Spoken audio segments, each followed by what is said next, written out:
Still there?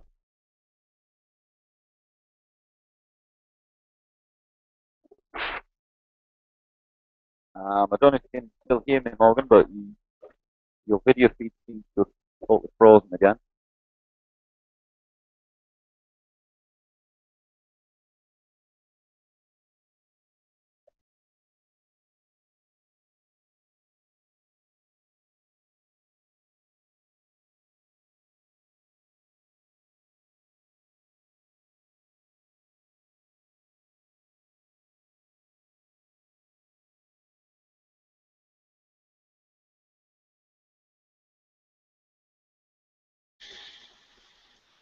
Hey, what's going on, buddy? How you doing?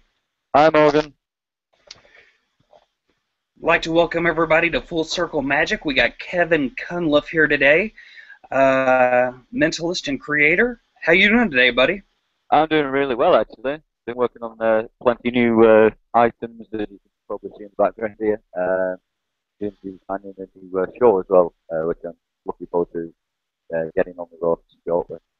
So it's been keeping me up to mischief, I think is the easiest thing I can say. That's awesome. That's awesome. So, I wanted to ask you the question that we start off when we ask everybody stuff. How No did you problem. get started into magic? The thing that got me started was actually my father. He was an entertainer, working in the circuses when I was actually born. So I was physically born in a circus, and I've been basically performing ever since. Um, the photograph actually here behind me. That's actually a photograph of myself, my father, and my mother. I don't know if it's clear on the feed here, but I'm actually sat on a bed of nails. 3 week old, I was sat on a bed of nails, working in circuses. Um, and I've been doing it ever since. Going all over, taking me all over the place. But Oh, that's great, man. That's great. yeah. So, how did you transition into mentalism? Mentalism was something I wanted to do from a very young age. I was fascinated with people like David Burglas when I was growing up, and throughout the years, people like Kreskin and all the old time like mentalists that obviously I was brought up watching. And right away from a very early young age, as like 7, 8 year old, I always wanted to do that similar kind of thing. I always felt that doing mentalism, whether performing it or physically watching it, it always had a greater impact on a spectator, uh, using very minimalistic props, either a piece of paper, a book, or something just out of their own mind. Um, it seemed a hell of a lot more powerful. Um, Magic that happens in a person's own head. Um, it seemed like something to go anywhere in the world and be able to perform with next to no props at all. And that's what I absolutely loved about it. And right away from a very young age, that's what I wanted to do. However, at that same young age, I found it very difficult to make it convincing enough as a child performing mentalism. So at the time, I was working more with manipulation, card magic, things like that. And as I got older, obviously my skills adapted and my techniques varied. But these are all skills that I learned as a manipulator, and they all helped within the actual things that I do today. What advice would you give to someone who's trying to get their name out there and trying to get gigs and stuff like that? Um, I think for someone like kind of coming new onto the scene, just trying to make themselves aware, is simply try and go to like a local bar or restaurant, and just simply have a word with the owner, and just say, look, this is who I am, this is what I do. Would you mind if I came in like maybe one afternoon? Um, Maybe even give them a little demonstration. I won't say, go over the top and go fully prepared, like 2, 3 hours worth of material. Just 2 or 3 tricks. Doesn't even have to be your best material. And, just try and impress the owner. You don't have to do a show there and then. And if they like you, maybe you can try and get, offered to do them like a show, maybe one night that month or that week. Try and get some posters made up. They don't have to be anything overpriced at that time. They could just be home printouts on, A4 photo paper or something like that. Make sure you've got your own contact details on a photograph of you, because that way then that'll generate a little bit of interest. And obviously, the idea is then you're trying to raise as much awareness towards you and also to that venue. And on the night, then obviously, if it does turn out that there are more people coming in to see you, then that gets you a bit of a reputation then with that owner. Um, in doing that, what you're actually doing then is basically making that owner more money, but also he will then want to get you back. And once you've basically kind of got your foot in the doorway with that company, it's easier then to get like a more of an established like running contract with them, whether it's once a week, once a month, something like that. And as soon as you've got one venue, you can then adapt that outwards. But that's basically what I would happily advise to anyone that's never tried to get work in that situation. That's probably about the easiest method. I think that's some great advice, really. I mean, that's you really were on point with that. I have another question from the forums. They want to know how you feel about mixing magic and mentalism together. Um, as an individual show, I try and keep the two separate. I wouldn't ever dream of walking out on stage with like some sort of big, glitzy, glamorous, overly decorated box and say, "Hey, look, here's an empty box," and then suddenly try and do a mentalism with them together.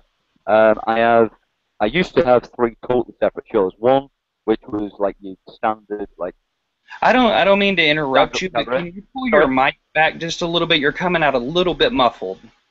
how's that? Is that better? Is that any Uh, better? Can you hear that? yeah, Is let's see that better?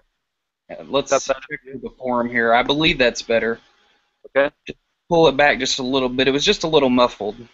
Okay. I didn't mean to How's cut that? you off there. Sorry about that. No, no, it's fine. Don't worry about it. Obviously, if it's coming through. Uh, um, okay. Yeah. Basically, I would have like three totally separate, totally different scripted shows. One totally dedicated to the idea of mentalism. One which was more the magic.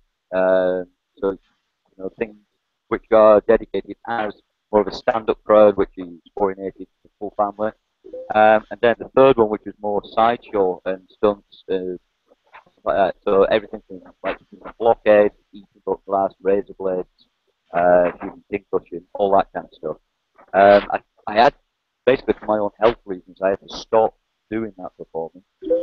Um, what just over 2 years ago, because I had a very very bad injury, which basically meant that I had to stop doing a lot of those stunts. Um, on occasion, I do try and incorporate some of those within some of my other performances. Um, but as magic as such, like the rabbit out of the hat, for example, I would never dream of doing that with what obviously we would class as mentalism, say metal bending or direct thought transfers, image duplications, anything like that. I wouldn't ever try and smash them together. Um, I do believe you can do mind reading using playing cards. Yeah, like I was actually going to ask you that. What do you feel about playing cards and mentalism? um, personal opinion is yes, you can get away with it, but it simply depends on how you present it. Because if you are presenting it as probably going to say more like a gambling kind of thing, then it's the practicality side of it. I mean, the way that a spectator is going to view this, how do they feel that this is useful to them? This is why, quite famously, things like the pin number predictions are always good. Things like the Grand National or Super Bowl predictions, because basically the spectator will always look upon this and think, well, how can this be good for me? And end of the day, they all want to make money. So whether they're gambling or anything like that, they want to know how secure it is. They want to be like Superman. Or they want to know what it's like to be able to read a person's mind. So obviously utilizing playing cards in that kind of scenario. So, for example, to be able to know a cards that a person is playing you as an opponent without ever touching them, looking at them, just looking in their eye and telling them every single card that they're just simply looking at, then that is obviously extremely powerful. Um, to do it as, pick a card, any card, look at it, remember it, and then name that card, then it becomes more of a magic trick rather than mentalism. Even though a lot of the methods and techniques are exceptionally similar, and most are exactly the same, it's just all to do with the presentation. So I guess it can have its place within a mentalist show. It's purely simply how you present it. Also, I find that obviously using standard playing cards on stage can be extremely difficult as well, because basically people can't see them unless you're obviously using projectors and cameras, equipment, and everything else. So what could initially be a very easy routine suddenly becomes a very, very costly routine because you're talking several £100 for projectors and camera crew and everything else. So it's all down to basically what you have available to you at the time. Um, and obviously there are many other routines out there for that same kind of price. Uh, Once you start thinking about using a pack of playing cards on stage and you needing camera equipment and everything else, there are 1,001 other routines out there which, when you're making it, is a cash investment, which will do just the same, if not a lot better. So again, it's purely simply what is available to you at the time.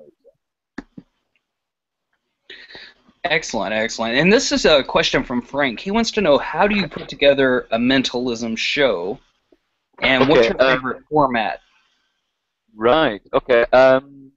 My personal method for putting scripting any kind of performance is I always want to end with something grand and a powerful ending to the show. Something that people are going to walk away with and remember. Um, and then I basically work back from there.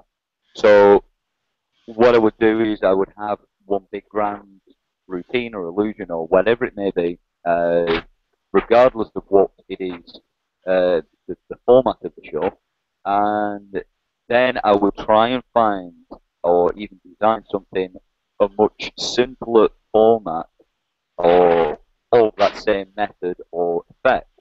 So whether I'm doing a newspaper prediction, whether I'm ending the show on a Russian roulette, I will simply try and script the entire show so that I'm starting off with something that seems so simple, so innocent, but ending in such a big dramatic way. For argument's sake, I may end the show with a live Russian roulette, but I might start that show with a guess which hand the coin routine is in.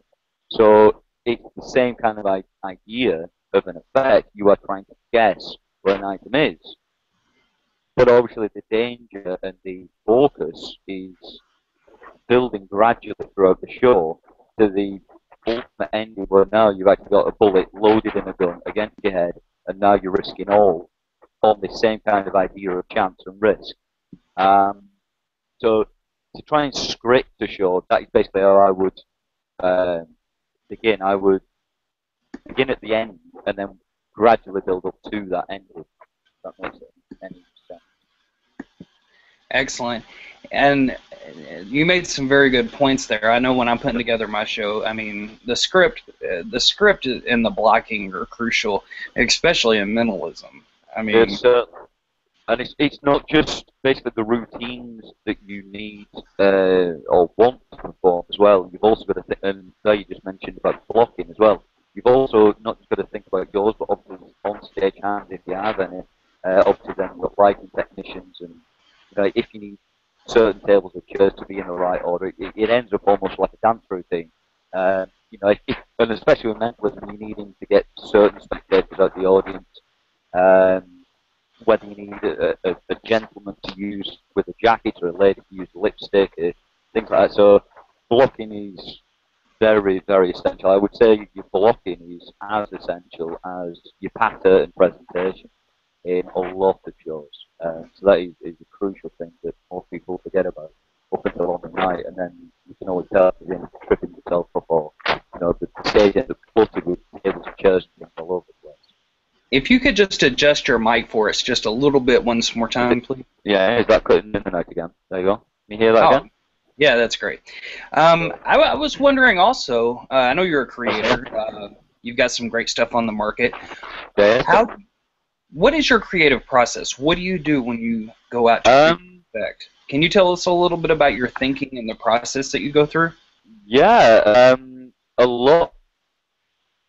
It does vary quite a lot. A lot of the products I come up with comes to me with this is going to sound absolutely insane, but a lot comes to me in like dream sequence. So I may, because I've been doing magic and mentalism that long now that I dream a lot about performing. Maybe I've been doing quite a long show or festival, something like that, and I may dream about that same show a few weeks later, but the show I'm actually doing and the material I'm working may be totally different, things that I've never seen or used before. So that when I then wake up, I think, you know what, that was actually a really good routine. I wonder how I could actually do that in real life. And then I'll sit down with pen and paper and try and work out methods and techniques as to how to Sit make there and reverse it. engineer it. Basically, yeah. And then I would actually then research into the methods that I come up with or the routines themselves to see if anyone elsewhere has ever come up with something similar or if they have their own methods in doing what I've actually, thought up. Other ways I come up with it is I might hear a particular piece of music, um, and I would then think up routines purely and simply that I could work with that particular piece of music, whether it's the lyrics or whether it's a classical piece and it uses crescendos and things like that. At the moment, I'm actually scripted to a music festival here in Lancaster, UK, in October, um, and the entire show is based around that old music. So everything that I've got to do has to be done with music. Um, I'm quite well known for doing a card routine to the Ace of Spades by Motorhead, um, which is basically like a manipulation card control routine. So every time a card in the actual track is named, I'm finding that within the deck whilst shuffling and mixing cards. Um, I also do various other pieces with other classes, music as well. But I would say either like dream sequences or using classical music or just things every day that I find I think, you know what, that would actually really I'm help. having a little bit trouble hearing you, buddy. Is that any better? Yeah, that's perfect. That sounds a lot better. Right, okay. I don't know. Okay. Brilliant.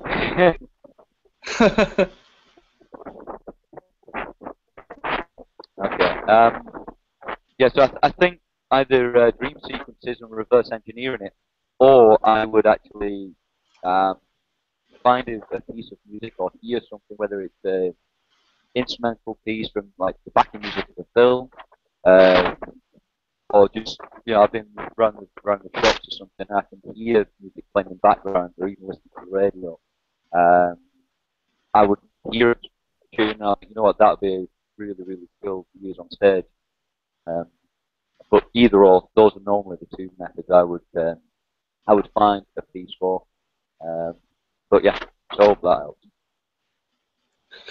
So, what's your favorite effect to perform that you've created, first of all? Um, And then we're going to ask what's your favorite effect that someone else has created. Overall, I think my two favourite is either the Ace of Spades by the Motorhead, the card routine I was just speaking of, and the second one, which I always carry with me, is Cognition, the mental music I created in, I think, in 2009. I created that. I've actually got that here in front of me as well, so you can see that. I love it because it is so an innocent routine, and it it's basically a business card holder. Um, so it just fits in the pocket and I can use it wherever, whether it's close up stage, impromptu, it's always ready good to go. Those are basically the two routines I always try and carry with me. without a doubt, they're always the two most powerful routines that I perform. So the Who in today's market inspires you? Like, I mean, who are some of your inspirations in mentalism and magic? that's a very good question. I love a lot of Bob Cassidy's work. I absolutely adore that man. Leo as well. They both have some excellent, excellent material, without a shadow of a doubt. Also Weber as well. A lot of his Weber is a genius too. They're both genius. exactly that. Yeah. So I would say any one of those three. If anyone obviously watching this isn't familiar with their work, highly recommend it. Get the books, get the videos, watch them, learn them, and not just necessarily the routines or the tricks that they revealing, but I would say, focus more on the actual methods that they actually discuss, especially with the Phil's material as well. He has some absolutely brilliant methods. Um, and when you start thinking outside the box, you can actually apply them to 1,001 of the different routines. Um, it's some absolutely brilliant material, whether it's his live lectures or his books. But Yeah, yeah, and I was going to ask you. I mean, I think one of the problem with the DVD medium that we have yeah, today is that when people learn, they pick up the habits and traits of the performers that they're learning from, exactly that, and exactly they that. don't have their own style. Don't you agree? Or I agree to that extremely strongly. Yes. I mean, when I'm even tutoring face to face with other entertainers or when I'm doing the lectures, I always try and stress this. Do whatever comfortable is to you, but also, use mirrors, use, most laptops and handheld phones now all have camera and video playback. So just place that in 30 different locations and film yourself doing that same routine. Because whatever you can't see yourself, you might be exposing from a different angle. Um, and basically try and rehearse in that way. You might be brilliant at farming, so you can't see it, but what you're actually doing is flashing it to the entire room in the head of you. Um, and obviously the idea is to do it the other way around. Um, so yeah, I strongly agree with using mirrors and video to basically rehearse with, but not necessarily to watch someone else because if they have a bad habit, a lot of people can also, like you say, adopt that bad habit, um, whether it be a purposeful thing, oh well, this person palmed the card like that or did a pass in a strange way, um, whether it's using cards or whatever. Oh well, that must be the way that I have to do it as well. Then whatever techniques that you would have learned naturally yourself, you're now having to change and adapt to match that of someone else. And I don't think that's the right way to go about it. You need to be doing whatever's comfortable for you, so that when you're in that live situation, performing for family, friends, in a restaurant bar, wherever you are performing, you need to be doing it so you're totally second nature, not that you're having to burn your own hands to make sure that you're not exposing the method. Um, so I think that's where a lot of especially beginners, beginners in any form of entertainment, when they're watching these DVDs, that's something that they really do need to be careful of doing, picking up bad examples, bad habits. yeah, and it really translates, and it's important as a beginner to really find yourself. And I mean, I know for a while when I was younger, I used to copy the styles of some of my favorite acts, and then I had to go out and had to, do some soul search. I had to find out who Morgan Spurlock was, you know? Yeah, that's it. That's exactly what we were just saying. Yeah, everyone needs to find their own comfort zone, their own persona on stage, whether it's close up, whether it's on stage, whatever. You need your own character, you need your own persona, and the only way that you're going to do that is physically going out there, doing that work, putting yourself in the firing line of spectators. And if they criticize you at first, then don't worry about it. But Um, you'll grow as a performer, and that's the thing. that's I it. mean, and your character will grow, and So it's starting off. The best advice I ever got was go somewhere and be bad. Exactly that. In one of my recent books that I wrote, all about thread work, I actually gave some advice in there which was given to me when I was a really young age, and that was basically when you are first starting out, basically go to like a local nursing home where OAPs are and things like that, because it's pretty unknown that a lot of entertainers go to these places anyway, and these people are great of anyone going in there and visiting them anywhere. And they tend to be really nice people. So it's always great if you have got new material, you can go to these places, put together a short set, 15 minutes, 20 minutes, half an hour, go down there and try it out. You entertain the old folks. Um, 9 out of 10, they love it. And if it all goes totally belly upwards, it doesn't matter. You're not looking to be paid. You're not looking for anything. You're just looking for that experience. And also because these people haven't seen before, they haven't seen this material before. You know, it's a brilliant experience for them and for you. The other thing as well, I mean, I don't know about over in America, but over here in the UK, we have things called like open mic sessions. Normally, you get a lot of musicians, comedians at these kind of venues, but a lot of the bars and some restaurants now are starting things up where you can go down, you can get on stage. Basically, there's like normally a PA system, a microphone. You can go down, do equivalent like 2, 3 songs normally if you're a singer or a guitarist. But have a word with the person that's organising it. Go down to these venues. Say, look, I'm a musician. I'm starting out. Would you mind if I get up and just try a few things with the audience? And again, it's basically putting yourself in that firing line. There's a lot of the situations. The routines that you might have, especially for mentalism, in one of my stage shows, I actually make a joke about this. Um, I am a mind reader, but for me to stand by myself and read my own mind isn't that impressive. So I'm going to hopefully call upon everyone of you in the room. And I make a joke out of that, and it kind of gets people on your side, and it also has them Yeah. knowing that you're going to use them as a spectator. At some point, you will be calling upon them to help you out. So when you are having to go into the audience, grab someone out of the audience or out the seat, they don't feel as disrupted. They don't feel as hard done by. They're not going to try and fight with you to get up on stage, even though a lot of people do because they're nervous and they don't want to be stood up or shown up in front of their family and friends.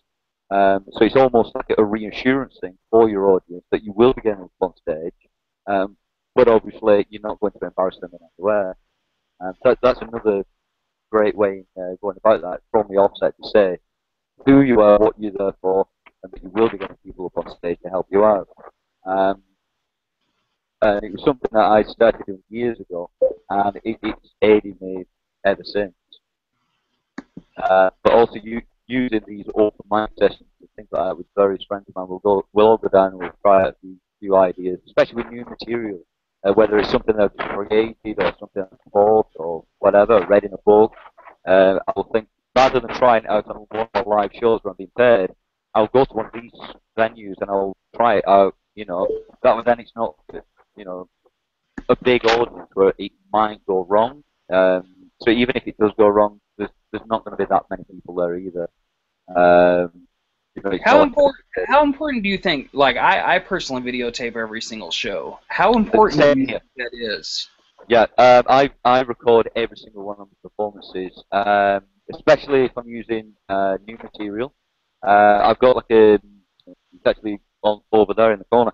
I have a biro pen which normally sits in a shirt pocket or my suit pocket, and it's Hmm. got a little video camera in it, and it also records sound. So that's if I'm working close up or even on stage, it will pick up everything that I actually say or I'm bantering, whether it be script. The video quality's not brilliant on that; it's only a tiny, tiny camera, but the sound quality is perfect. So again, that's brilliant for audio. And if there's something on stage and I'm bantering with an audience member or something like that, it's good for that. Also, I'll have an actual video camera on a tripod at the back of the theatre, videoing the audience, videoing the stage. So it's got like a big panoramic view, and it sees everything. So yeah, definitely, I highly recommend videoing the entire thing. both for your own suitability, and also you can review all the material later on as well.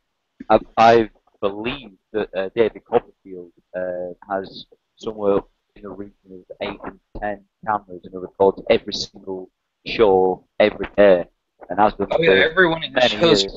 and I think they actually watch them afterwards That, too. that's that's what I was just going to say. I believe he actually reviews every single camera, every film between his shows as well, and he has done for many years. So yeah, I mean, if it works for him, it definitely works for me. But yeah, Let's take some questions from the audience. yeah, Uh, definitely. Frank wants to know, there's a lot of gimmicks out there in mentalism, like mental epic, Yes, calculators, predict a total, and all the other numerous book tests out there. yeah. There's Do thousands of you books out think that those have a legitimate place in mentalism, or do you think it's more mental magic? there. The way that a lot of the magic world is becoming, a lot of these now are purely and simply, this is purely my own opinion, a lot of this is now becoming magic for magicians, if that makes sense. It's becoming more of a situation where, well, I've got such a mental ethic, well, I've got this version, my version's better than your version because of this, this, and this. Whereas there are techniques that have been used for hundreds of years which can do exactly the same thing. Whether it be using a sheet of you know, a penny sheet of carbon paper underneath a sheet of normal A4 paper and you image duplicating that way, right the way through to using one of these £1,000 products that will do exactly the same thing. You're still duplicating that information. It's purely and simply just a method as to how you are gaining that information. So a lot of the, I mean, in an audience like spectator kind of viewpoint, all they see is they've thought up something, they've wrote it down, and you somehow either know what they are thinking or drawn, or you somehow manage to duplicate that information. They don't know or shouldn't know about the method in between. Um, so realistically speaking, it's more just bigger, better products for other magicians.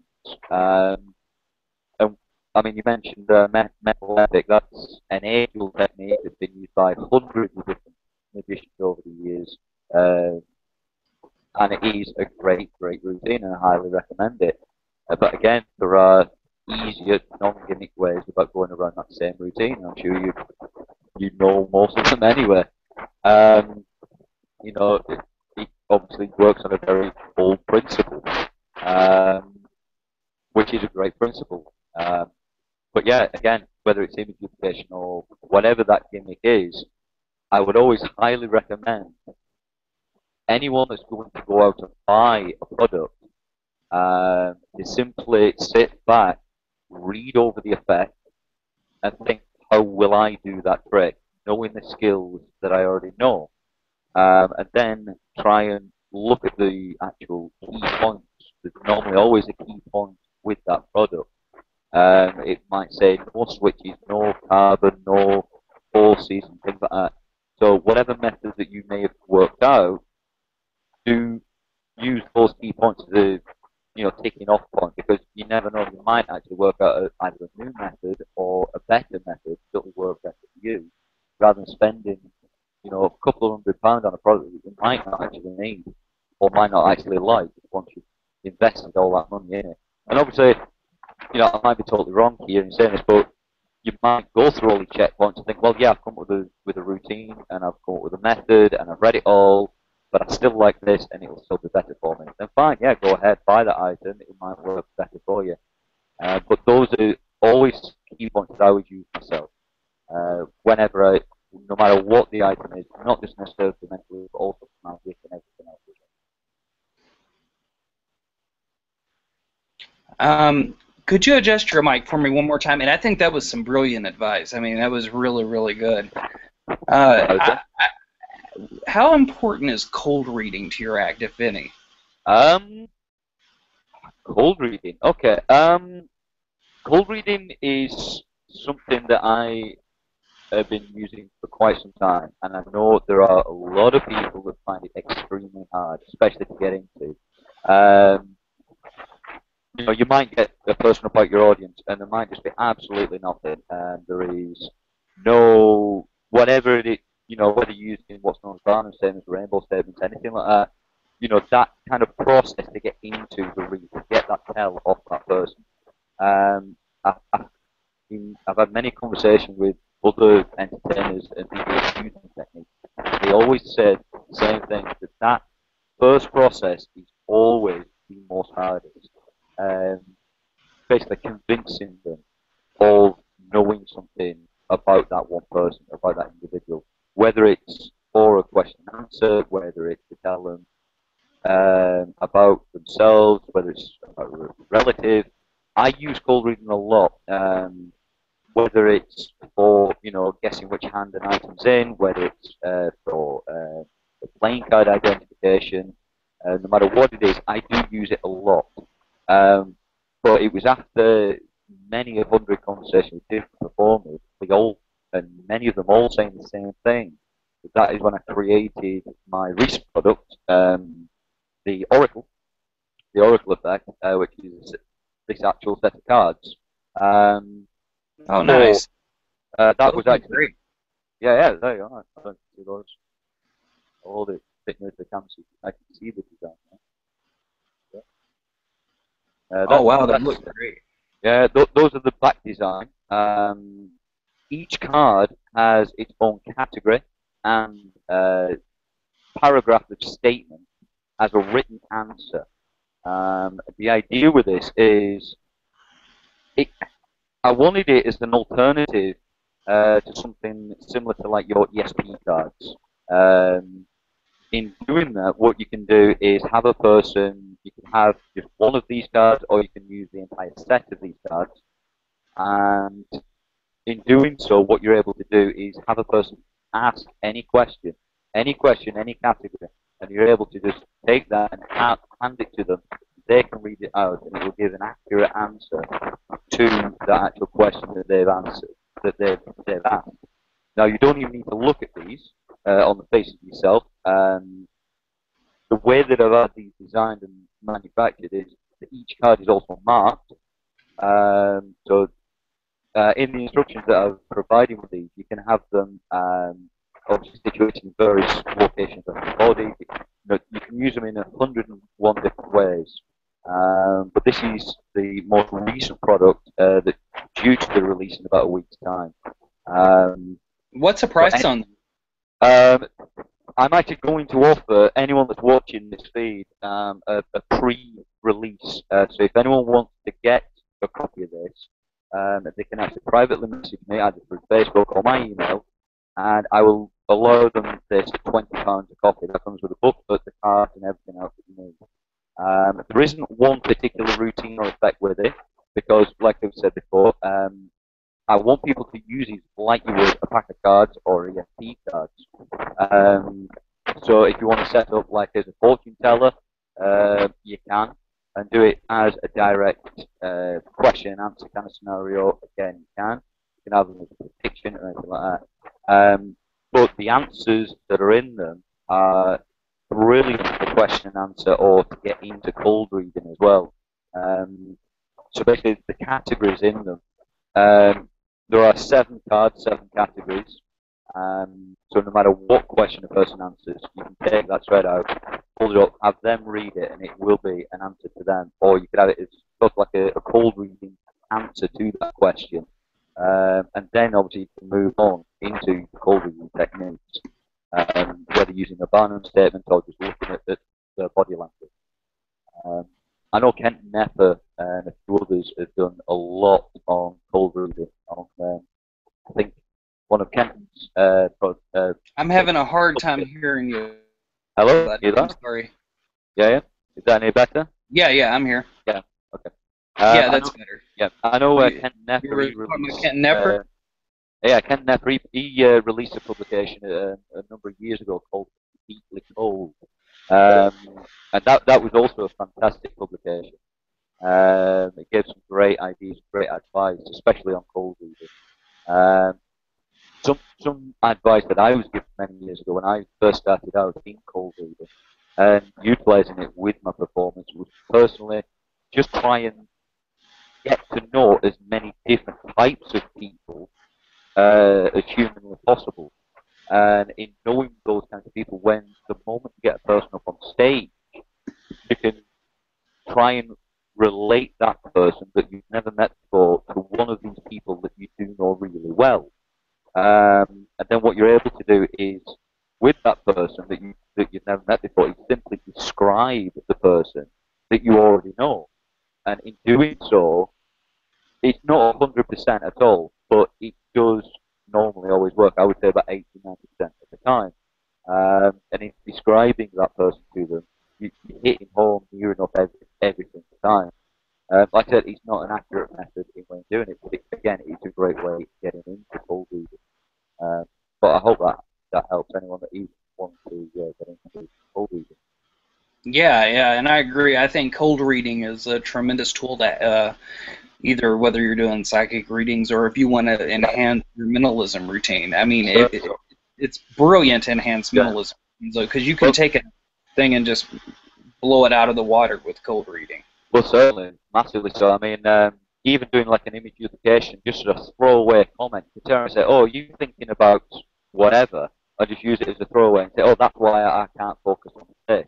And because you utilize that cold reading statement just as a throwaway, you say, "No, can we focus on this? I need to focus on this. Name the playing card, the image, whatever it is.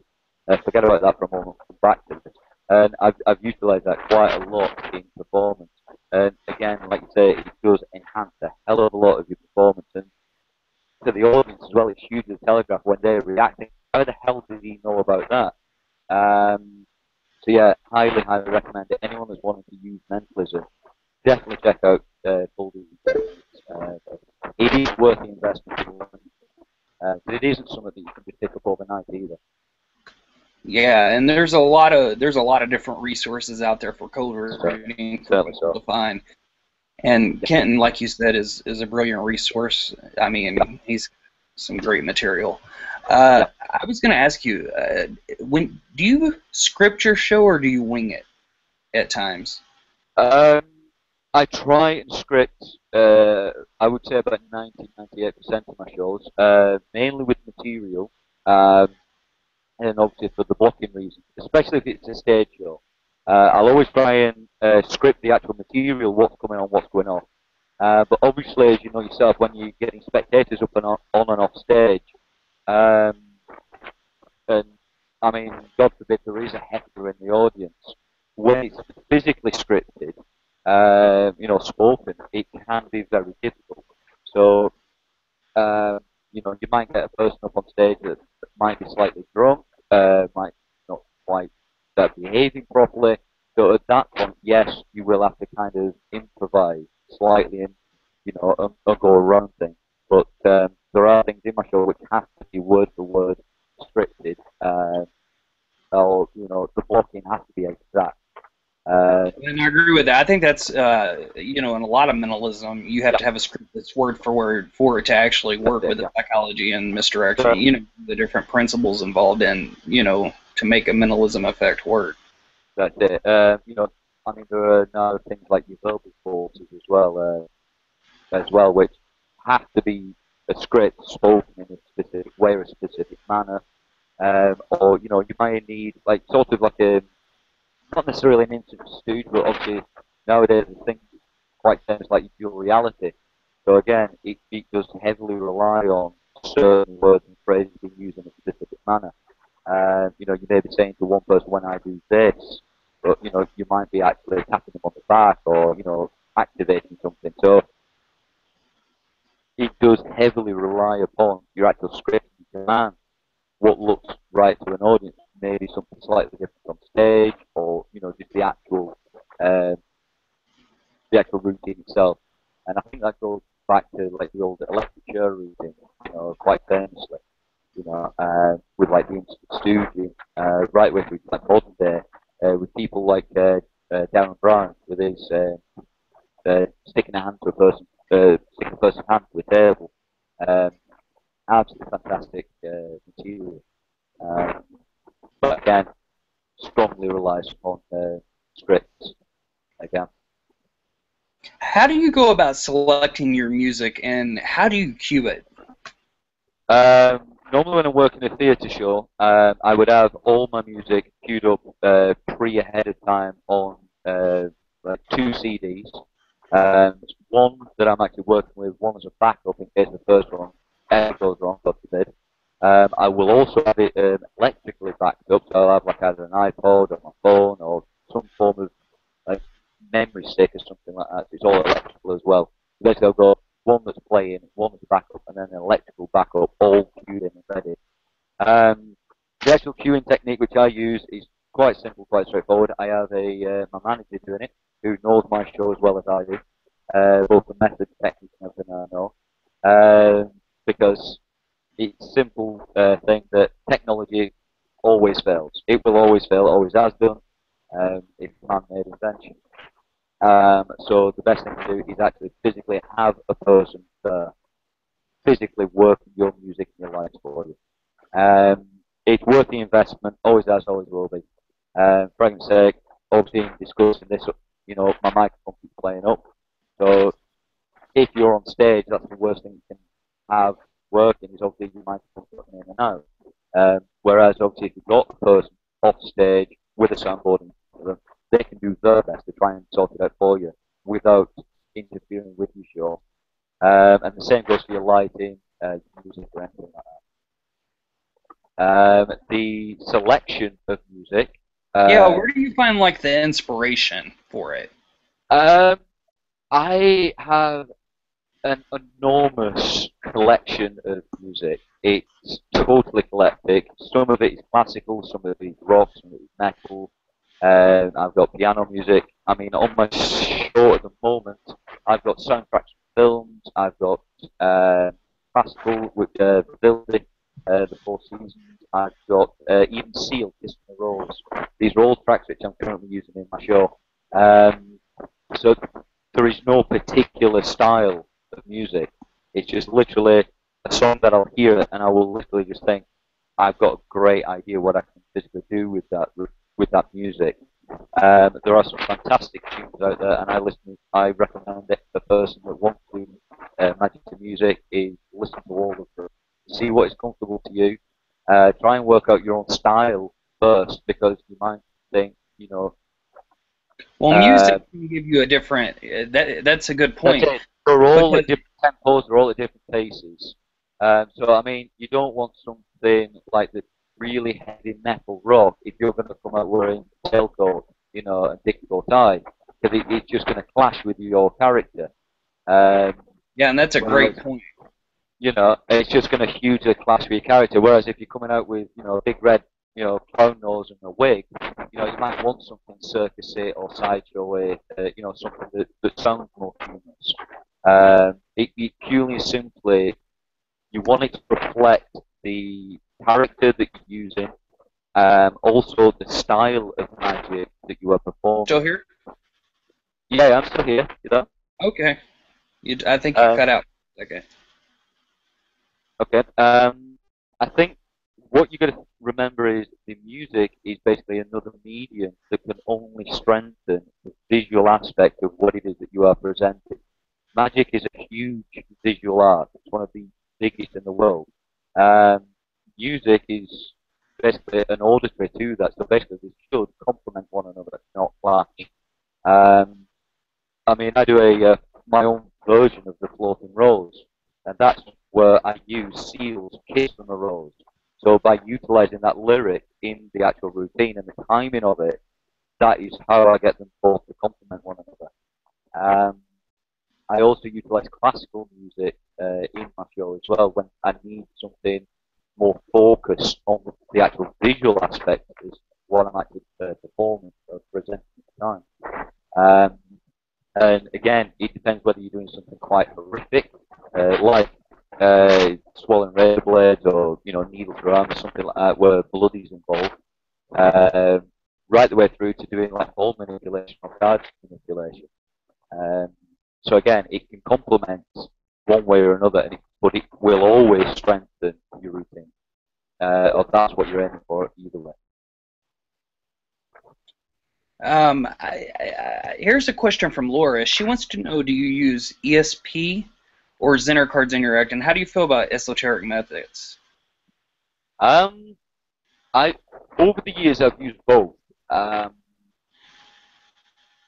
the most recent cards which I've actually used has been playing cards in my actual stage show. The kind of which I use are the like A4 kind of jumbo cards because I didn't want it to seem like a magic trick in a mentalism show.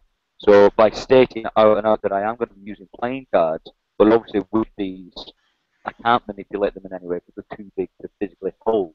And at that point, I would basically break them up and have people in the audience mixing these up by cutting them and then gathering them up. Similar, I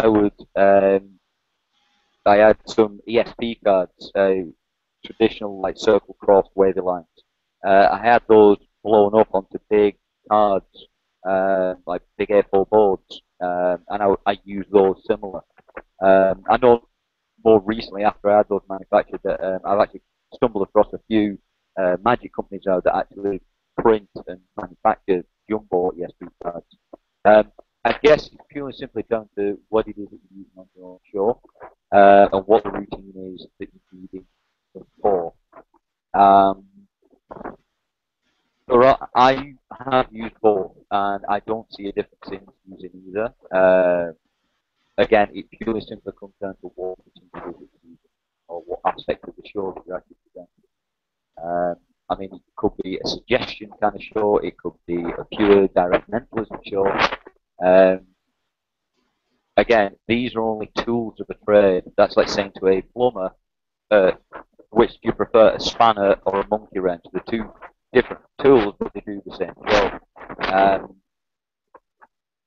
they both work for the same thing. It's purely simply what depends on what the job is at the time. At the end of the day, people shouldn't focus on the props. They should focus on the person doing it. As an audience, they should never think that it's just a trick deck or, oh, well, he's using special cards, or, well, those cards look funny. They should be thinking that it's you, as a mind reader, able to read that person's mind. Whether it's a newspaper, a book, a pack of cards, a pad of paper with a pen, it shouldn't make any difference. It should always come down to the fact that how did he manage to know that information? Or, how do you make me know or choose that card or information? And that's what a lot of people overlook. And this goes back to what I said before about the selection. If you are going out buying the product, you've got to try and think, is this product going to strengthen me as a performer and my character, or is it just another gimmick that I'm using on stage? Is it going to look like a magic prop? Is it going to be that big box in the corner of my stage? So Ironically enough, you mentioned character. Frank just asked a question about your character. yeah, so In your persona, are you like frenetic, like Kreskin, spooky, like Max Maven, or are you more educated, like Darren Brown? Or I mean, or are you um, completely different? What exactly is your stage persona? If you could describe it in a with the nutshell stage for us. persona, the first out and out thing that I always try and do with an audience is put them at ease, get them on my side. So I'm more of the Darren Brown kind of style of opening and persona. However, the things that I use on my stage shows and everything like that is more similar to that of like Max Maven, that kind of performance. So it's kind of a compilation of several uh, other people's characters, but it's more of my own character. Um, it is more my own character than anything else. Um, but as an example, I'm trying to obviously compare myself to other performers.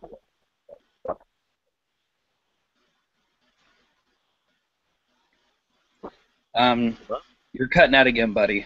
Hello? Yeah, I can hear you Yeah, now. yeah. It is Could you more of repeat my that last section? yeah. Basically, I was saying it is more of my own character, my own style that I work. But I also, as reference, I try. so obviously the viewers can understand is I try and get the audience on my side right from the offset. So that's more similar to people like you, Darren Brown, and things like that. I try and keep it as though I'm just maybe someone that you could happily pass in the street or meet in the bar, something like that. Even though I always wear a suit, um, I'm well presented and everything else. When I'm obviously performing, no matter where it is, whether it's close up, whether it's wedding, stage, I'm always well presented. I never wear like jeans and t-shirt or anything like that. But I'll always try to get the audience on my side, which is more like the styling of Darren Brown compared to like Kreskin, Gunninger, people like that. Um, but the material that I actually use is more similar to that of people like Matt Smith um, compared to that of Darren Brown. I mean, a lot of Darren Brown stuff is a lot to do with suggestions, suggestibility, um, where I don't try and go down that route with a lot of my material. I have done in the past, but I try and steer away from that. Do you use the disclaimer when you perform, or are you one of those guys that doesn't feel you need to give one? Or what is your disclaimer if you do use it? As far as disclaimers go, there isn't really much of a need for one. The only disclaimer really that I actually advertise is actually normally either written on the tickets or on like the bottom of the posters, which is the actual show that people are about to see is more suitable for people over the age of either 12 or 15, depending on what the actual performance is. And that's purely and simply because in certain parts of my show, it's normally in the second half of my show, it's the idea of kind of like danger, like doing a Russian roulette or I've done a hypnosis routine in the past, or a seeming hypnosis routine where I would get a spectator over at the audience and I would do like a human pincushion effect using an audience member. Um, so basically I would, apparently knock them out and then I would basically put a needle through each of their arms. Now my version is a genuine spectator, totally unknowing, um, and they aren't spooked in any way whatsoever. Um, But again, because of that, if there are any children in the audience, then it can have quite a lasting effect on them, which you don't want to be upsetting children, and you certainly don't want to be upsetting the parents of those children, because basically they're going to be coming back with complaints either directly to you or to the management that's hired you or anything like that. So those are basically the kind of um, things that I would always make people aware of before doing any performance. If you are knowing that there may be there's a chance of children or families in that audience, always make them aware within that section that is where those kind of things are going to happen. I know several of the performers do similar things as well. Do you, let's say sky's the limit, Okay. totally creative. Uh, if you could spend the day with any mentalist, living or dead, who would it be? And what do you think you would discuss? Ooh. I mean, what topics would you discuss? What would you ask them? How would you pick their brain? I would probably think of, I would love to spend a day with Animal, Ed Animal. Obviously passed away now, I believe, but I would love to spend some time with him. Second to that would be Matt Smith. And again, I would love to see them or like get to know them outside of the kind of known stage persona to basically try and see what makes them tick. Um, Especially with anime. Because some of his writing is absolutely fantastic. And again, for any mentally starting up, again, highly check out a lot of Ted Animan's work, uh, purely simply because those tend to all be really old school methods and are absolutely worth the wait and go every day of the week. Uh, Again, whether it's his kind of like one ahead principles, or his billet work, he's got some absolute brilliant routines. and obviously methods again. So I would love to be able to spend time with either Max Maven or Ted Arnold. I know you have some deals going on right now for Yes. Full Circle Magic members. Can you tell us a little bit about your deals and what you're offering? Um, yes, I had a few, which I believe they should have all ended last week, but I had the cognition effect, which is a anytime, any place, basically image or anything written, any thought, mentalism routine. So basically, you could hand a person a business card. They can write anything they like, whether it's a word, a name, a number, a drawing, anything they want, big or small, anywhere on the entire blank side of the card. Um, you can walk out the room, they can walk out the room while they do it, keep it totally hidden, totally secret. They then come back in, they place that in amongst all the other cards, any which way they want. They can mix all these around all over the table, so it's totally hidden in there. They can examine the steel case, show there's no hidden parts or anything like that. They place all those inside of that, and that gets fastened in, and they themselves hold it in between their own hands. And by that point, you know exactly what information it was on that card. That I'm actually currently offering as a PDF document. I actually used to stock this as hard copy, so you get it as a book and the tins and the cards and everything. Those sold out in over 3 days. Yeah, So it's brilliant now, too. yeah. So now I'm actually offering this as a PDF. I kind of rejigged the instructions slightly because the cars, the tin, everything is ungimmicks in anywhere. Um, there is a slight setup with it, but once you set it up, it will last you a lifetime. And it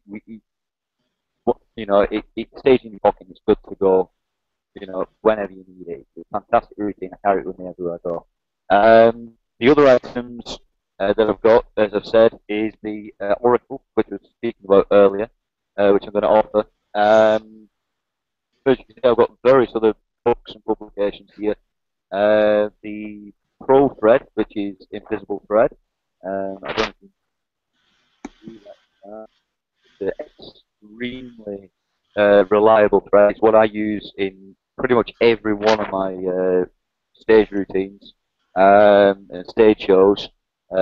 It's also the one of the methods I use on my stage show of current.